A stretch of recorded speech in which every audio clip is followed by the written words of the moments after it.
आपका कहना था कि पाकिस्तान ने चूड़ियां नहीं पहन रखी, पाकिस्तान एक एटॉमिक पावर है, जिस पर इंडिया के प्राइम मिनिस्टर नरेंद्र मोदी ने कहा कि अगर पाकिस्तान ने चूड़ियां नहीं पहनी तो हम पाकिस्तान को चूड़ियां पहना देंगे। उसके बाद ये हुआ कि जी हमने पायलट को पकड़ लिया।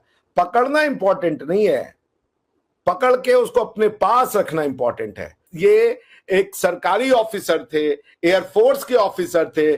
प्रधानमंत्री मोदी जी ने साफ साफ स्टेटमेंट दिलवा दिया कि पाकिस्तान से कह दीजिए कि या तो 9 बजे तक अभिनंदन जी हमारे घर आएंगे या पाकिस्तान अगली सुबह नहीं देखेगा। और ये आपके मंत्री का स्टेटमेंट मैं कोट कर रहा हूं कि उन्होंने कहा, पैर कांप रहे थे आपके सेना अध्यक्ष के, और वो कह रहे थे कि भाई इसको छोड़ दो वरना ये बवाल मचा देगा। मोदी का कोई भरोसा नहीं है। अगर हम अभिनंदन का वाकया देखें तो अभिनंदन को जिस तरह इंडिया पाकिस्तान से ले गया, मैं कहती हूँ हमने अभिनंदन को पाकिस्तान को नहीं दिया बल्कि इंडिया को हमें मजबूरन अभिनंदन देना पड़ा। तो अब आप देख सकते हैं कि इंडिया, आपने सही बात की कि अपने बंदों को कभी भी तन्हे तनहा कहीं पे भी नहीं छोड़ता, चाहे वो यूक्रेन के अंदर फंसे हो या फिर कहीं और मसला हो उनके। देखिए, अब मोदी वैसे बढ़ के नहीं मारता। अभिनंदन की आपने बात की है तो अभिनंदन को ये तो 6 दिन नहीं रख सके, ठीक है। किसी भी मुजरिम को पकड़े तो किसी न किसी बहाने किसी उसको 2-4 दिन रख ही लेते हैं, और इन्होंने तो मिनटों सेकंडों में छोड़ा है, पता नहीं कितने प्रेशर में थे, ठीक है। अब यही कोई बंदा इंडिया का गायब होता है। कुछ सालों पहले की बात है, एक पायलट उनका इधर आया था, अभिनंदन, यस आप ठीक कह रही हैं। तो वो जब इधर आया था तो वो सारे मतलब पूरी इंडिया में बात हो गई थी, भाई ये पायलट इधर आया है, और उनकी पूरी मतलब के हरकत में आ गए थे सारे लोग कि भाई उसको हमने वापस लेके आना है।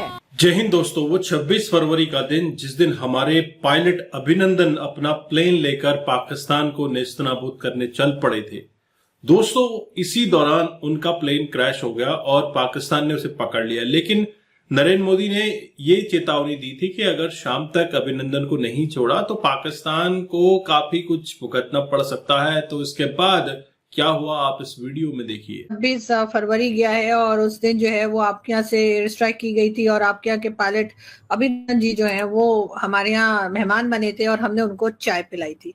कल पूरा दिन टीवी चैनल्स के ऊपर इस बात का जिक्र रहा है। आप सबसे पहले ये बताइए कि आपको क्या ख्याल है आपका कि इतने टाइम के बाद क्या पाकिस्तान हिंदुस्तान की उस सर्जिकल स्ट्राइक के बाद सिचुएशन कुछ बदली है, या आपको लगता है कि नहीं एक बार फिर कोई इसी किस्म की जो है दोनों कंट्रीज में टेंशन बढ़ती हुई दिखाई देती है? ये हुआ क्या था, प्रधानमंत्री मोदी ने क्यों करवाया था सर्जिकल स्ट्राइक? सर्जिकल स्ट्राइक के पीछे रीजन था, पहले प्रधानमंत्री मोदी गए लाहौर में मोदी जी ने नवाज शरीफ की माता जी के पैर छुए, उसके बाद उनको मिला पठानकोट, उसके बाद भी मोदी जी ने नवाज शरीफ पे भरोसा किया और ISI को उन्होंने भारत की धरती पे आने दिया, बोला इसको इन्वेस्टिगेट करो इस क्राइम को। ISI पहली बार, ISI बीजेपी के सरकार में पठानकोट आती है, इन्वेस्टिगेट करती है और उसका कोई रिजल्ट नहीं निकलता। उसके बाद जी पुलवामा कर दिया जाता है। पुलवामा को आपके फवाद चौधरी ने ओन किया है अपने पार्लियामेंट के फ्लोर पे कि हमने घुस कर मारा। तो पुलवामा का बदला लेने के लिए मोदी जी ने जो सर्जिकल स्ट्राइक की थी बालाकोट में, जो पाकिस्तान के ऊपर बकायदा फाइटर एयरक्राफ्ट ने जाकर के बम गिराया था बालाकोट के किसी इलाके में, जहां पे उनको ये सूचना प्राप्त थी कि वहां पे टेरर कैंप चल रहे हैं लश्कर तैयबा के और दूसरे जो जिहादी जो संस्थाएं होती हैं वो अपना काम कर रही थी। तो इसलिए वो किया गया था। उसमें अगले दिन पाकिस्तान ने उसका बदला लेने के लिए अपने F-16 को लॉन्च किया। अब वो उसके रिस्पांस में इंडिया ने अपनी जो फाइटर एयरक्राफ्ट थी उसको लॉन्च किया। किस्मत ये खराब थी कि अभिनंदन साहब का जो फाइटर था वो क्रैश हो गया और वो क्रैश होकर के POJK में जाके गिर गया। आपके द्वारा जो अनाधिकृत रूप से कब्जाया हुआ जम्मू एंड कश्मीर है वहां पे गिर गया। वहां पे उनको लोकल्स ने पकड़ा, चूंकि वो कंफ्यूज हो गए कि वो इंडिया में है या पाकिस्तान में, उनको समझ में नहीं आया, उनको पकड़ लिया गया। फिर आपके यहाँ पे एक टीवी पे चैनल चली कि हमने 2 पायलट्स को पकड़ा है और 2 पायलट जी एक मार दिया गया और एक ऐसे करके आई। अंत में वो जो दूसरा वाला पायलट है वो गायब हो गया, उसके बारे में कोई जी न्यूज नहीं आई। उसके बाद ये हुआ कि जी हमने पायलट को पकड़ लिया। पकड़ना इंपॉर्टेंट नहीं है, पकड़ के उसको अपने पास रखना इंपॉर्टेंट है। अगर आप अपना बड़ा दिल दिखाने का क्लेम करते हैं तो कुलभूषण जाधव को भी छोड़ दीजिए, उस बेचारे की क्या गलती है, उसको भी आईसीजे ने कहा है कि हम नहीं छोड़ने देंगे। लेकिन आपको ये क्या नाम है, चूंकि ये एक सरकारी ऑफिसर थे, एयरफोर्स के ऑफिसर थे, प्रधानमंत्री मोदी जी ने साफ साफ स्टेटमेंट दिलवा दिया कि पाकिस्तान से कह दीजिए कि या तो 9 बजे तक अभिनंदन जी हमारे घर आएंगे या पाकिस्तान अगली सुबह नहीं देखेगा। और ये आपके मंत्री का स्टेटमेंट मैं कोट कर रहा हूं कि उन्होंने कहा, पैर कांप रहे थे आपके सेना अध्यक्ष के, और वो कह रहे थे कि भाई इसको छोड़ दो वरना ये बवाल मचा देगा, मोदी का कोई भरोसा नहीं है। ठीक है ना, सबने अपने हाथ खड़े कर दिए थे। तो अगर जो लोग ये कहते हैं कि हमने अभिनंदन को छोड़ के बड़ा दिल दिखाया, मैं तब मानूंगा कि पाकिस्तान बड़े दिल वाला है अगर वो कुलभूषण जाधव जी को छोड़ दे, उनके घर वालों से मिला दे और ये कहे कि ये देखो हमने गुडविल का जेस्चर दिया है। मैं चैलेंज करता हूं पाकिस्तान की आर्मी को, पाकिस्तान की सरकार को, पाकिस्तान के हर उस थिंक टैंक को जो अभिनंदन जी को छोड़ने के लिए ये कहता है कि हमने बड़ा दिल दिखाया। वहां पे तो डर था और वो डर आपके स्टेटमेंट से प्रूव हुआ। आप कुलभूषण जाधव को छोड़ दीजिए, मैं आके कहूंगा कि हाँ पाकिस्तान का दिल बड़ा है। ये चैलेंज फेंक दिया मैंने आपकी तरफ। सर खुदा खुदा करके तो एक खुदा खुदा करके तो कोई हमारे हत्थे चढ़ा के हम बोल सके कि जी हमने जो है इंडियन जासूस पकड़ा है। तो सर आप जो है आप लोगों के तो लेके हम आईसीजे चले गए, आईसीजे में आपकी बैंड बज गई। आपने आईसीजे में आर्गुमेंट क्या लिया था आपको नहीं पता था। मेरा इसके ऊपर एक आर्टिकल लिखा था मैंने, और वो आर्टिकल तब लिखा था जब प्रधानमंत्री मोदी ने आईसीजे जाने का भी वो नहीं किया था। मैंने उस आर्टिकल को द क्विंट में छपा था वो आर्टिकल, और लिखा कि अगर प्रधानमंत्री जी आप कुलभूषण जाधव जी को बचाना चाहते हैं तो आप आईसीजे जाइए।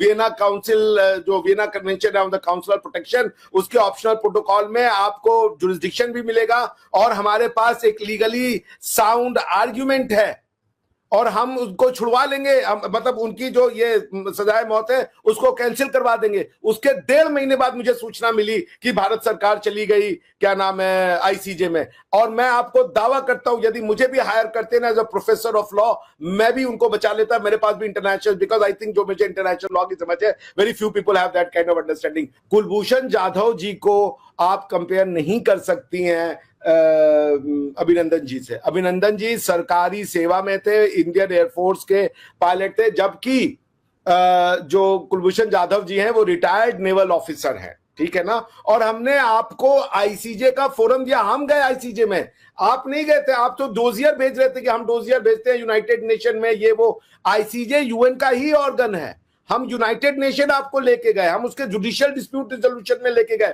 और हमने कुलभूषण जाधव जी का जो डेथ पनिशमेंट है वो माफ करवा लिया। आपकी सरकार की अंदर अगर हिम्मत है और अगर आपने दूध पिया है असली, तो आप उनको हैंग करके दिखा दें कि वो एक नहीं सर, हमने डब्बे का दूध पिया। अब इस किस्म की कोई आपकी जो बात है वो एक्सेप्ट करने को तैयार नहीं है।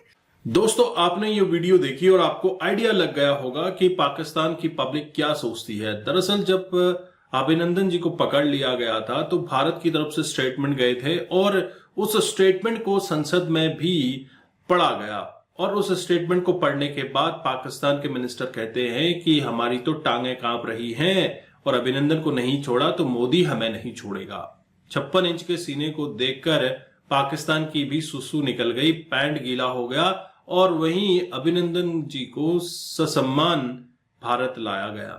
दोस्तों, यह भारत की पावर, और आप देख रहे हैं आर्टिकल 370-35 हटने के बाद से लगातार कश्मीर के अंदर जो डेवलपमेंट हो रहे हैं उसको देखकर पाकिस्तान की नींदें हराम हो चुकी हैं। और अब नया फ्रंट जो इन्होंने बांग्लादेश की तरफ से खोला है, क्योंकि जब तक जम्मू कश्मीर जल रहा था, जम्मू कश्मीर में परेशानियां थी, 370 वहां पर था, तो आतंकियों को काफी शय मिलती थी। वो लगातार भारत की संप्रभुता को डिस्टर्ब करने की कोशिश करते थे। लेकिन जब से 370 हटा है और वहां पर जो एक तरफा डेवलपमेंट का फेज आया है, तो वहां की पब्लिक को अब बरगलाना काफी मुश्किल हो चुका है। लेकिन अब उन्होंने नया फ्रंट बांग्लादेश की तरफ से खोलने की कोशिश की है। लेकिन बांग्लादेशी बेवकूफों को यह नहीं पता कि पाकिस्तान तो तुम्हारा नहीं हुआ तो कहां किसी और का होगा, क्योंकि तुम भी तो पाकिस्तान से ही निकले हो।